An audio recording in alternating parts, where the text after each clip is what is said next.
यीशु मसीह के मधुर और जलाली नाम में सभी मसीह भाई बहनों को मेरी तरफ से जय मसीह की। मैं पास्टर रेखा आप सभी का बहुत बहुत स्वागत करती हूँ खुदा की पाक पवित्र प्रेजेंस में।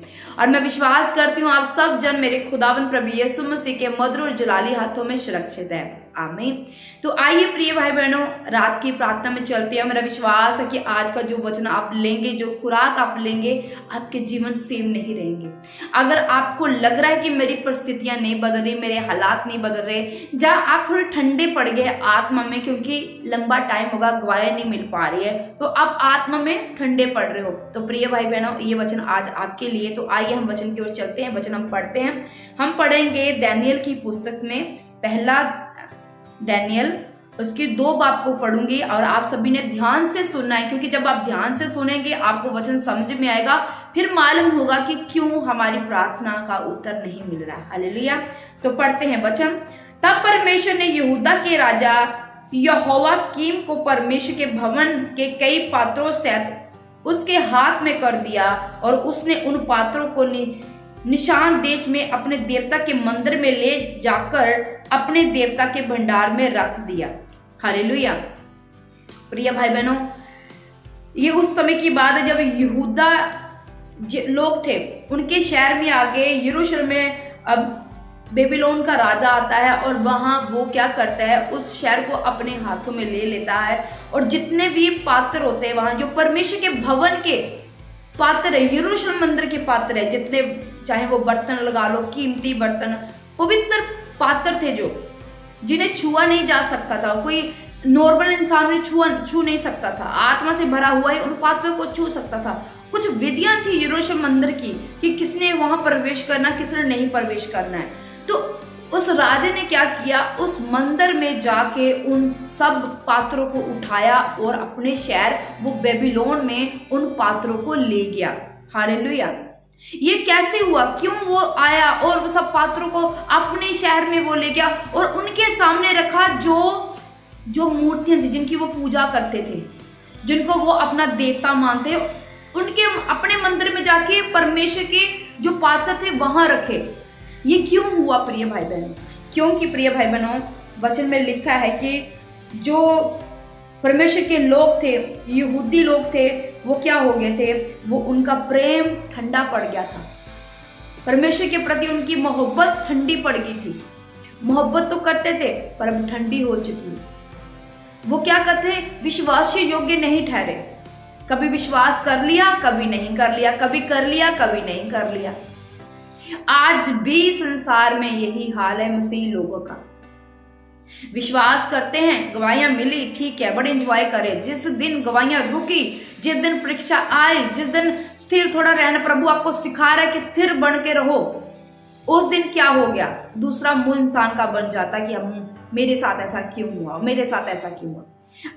अब इस दानियेल की पुस्तक में स्टार्टिंग में हम पढ़ रहे हैं कि दूसरा राजा कोई शहर में आता है, परमेश्वर के भवन के सारी जितनी इंपॉर्टेंट चीजें, जितनी भी खास चीजें से उन्हें लेता है, वो क्या करता है अपने शहर में और अपनी मूर्तियों के सामने से रखता है। कितना घिनौना पाप है ये। वो ही जो प्रभु के लोग हैं, हर जंग में जीतते आए हैं, हर जंग में, और इस वक्त क्या हुआ कि वो जंग में हार के बेबीलोन की बंधुआई में जा रहे हैं। क्यों हुआ? क्योंकि अब यहाँ मसीही लोगों का, यहूदी लोगों का प्रेम था वो ठंडा पड़ चुका था, वे विश्वास योग्य नहीं ठहरे रहे। आज मसीह में मेरे प्यारे भाइयों बहनों, आज जरूरत है हमें विश्वास में बने रहने की, हमें विश्वास में स्थिर रहने की। जिस दिन विश्वास हमारा कमजोर पड़ता है, उस दिन शैतान का अटैक होता है। हम कई बार ऐसी गवाहियां सुनते हैं, एक बार प्रार्थना करवाई तो चंगा होगा, दोबारा से फिर से वो अटैक हुआ। वो क्यों हुआ? क्योंकि आपका विश्वास कमजोर था, इसलिए शैतान आपके ऊपर फिर से अटैक किया और फिर से आप उस अटैक में फंस गए। प्रिय भाई बहनों, अगर आप अपने जीवन में कुछ बड़ा चाहते हैं तो विश्वास करना होगा, परमेश्वर के आगे रखना होगा, अपना प्रमाण भी परमेश्वर को देना होगा, अपनी प्रार्थना को निरंतर उसकी वेदी बना के रखना है, उपवास की वेदी बना के रखना है, अपने आप को पवित्र करना है, भलाई के काम करने जिसमें यहोवा खुश है, उसमें खुश रहना है आपने। वचन में लिखा, मसीह में की गई मेहनत कभी व्यर्थ नहीं होती। अगर आप मेहनत कर रहे हो, अगर आप सही चल रहे हो, आपको पता है कि मैं सही चल रहा हूं, तो मसीह में की गई मेहनत कभी व्यर्थ नहीं होती है। अगर आप कर रहे हो, वेल डन, आप बहुत अच्छा कर रहे हो, इसी तरह करते रहो, जल्द आपकी गवाही आपके पास होगी प्रभु यीशु मसीह के सामर्थी नाम में। आमीन। आंखों को बंद करें, मेरे साथ प्रार्थना में हो चले।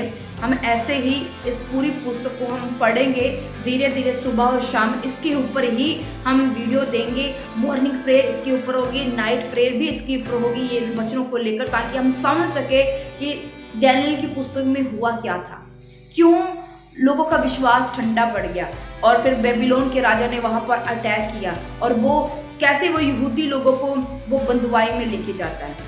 हालेलुया। आंखों को बंद कर मेरे साथ प्रार्थना हो जाए। सर्वशक्तिमान, दयावान, दयालु, कृपालु, महान सामर्थी पिता प्रभु यीशु मसीह में आपका धन्यवाद करती हूँ प्रभु, आज के इस प्यारे वचन के लिए प्रभु, जो आपने हमें समझाया खुदा, कैसे वे खुदावंद तेरे यरूशलेम के सारे पात्रों को खुदावंद वो अपने बेबीलोन शहर में और वहां लेकर जाते जहां रखना घिना था मेरे सामर्थी परमेश्वर, अच्छी बात नहीं थी मेरे पिता परमेश्वर, क्योंकि उसका कारण भी यहूदी लोग थे मेरे सामर्थी परमेश्वर, क्योंकि उन्होंने तेरे ऊपर विश्वास नहीं किया। आज प्रभु हम भी मनुष्य ऐसे ही करते हैं खुदावंद, आशीष पाने तक जब हमें आशीष मिल जाती है हम प्रभु तुझे भूल जाते हैं, हमारा विश्वास ठंडा पड़ जाता है। अगर कोई परिस्थिति ऐसी आ जाती है जहां प्रभु आप हमसे दूर हो जाते हैं तो हम भी आपसे दूर हो जाते हैं, हम ऐसे इंसान हैं। पिता हमें क्षमा कर, हमें माफ कर खुदावंद, अगर हमसे गलतियां हुई है प्रभु तो हमें क्षमा कर दे, ताकि पिता परमेश्वर हम विश्वास योग्य ठहरे तेरे सामने पिता परमेश्वर, हम विश्वासघाती नहीं बल्कि विश्वास योग्य ठहरे। जितने भाई बहन, प्रिय भाई बहनों, अगर आप मेरी आवाज को सुन रहे हो, अगर आप इस वचन को समझ चुके हो,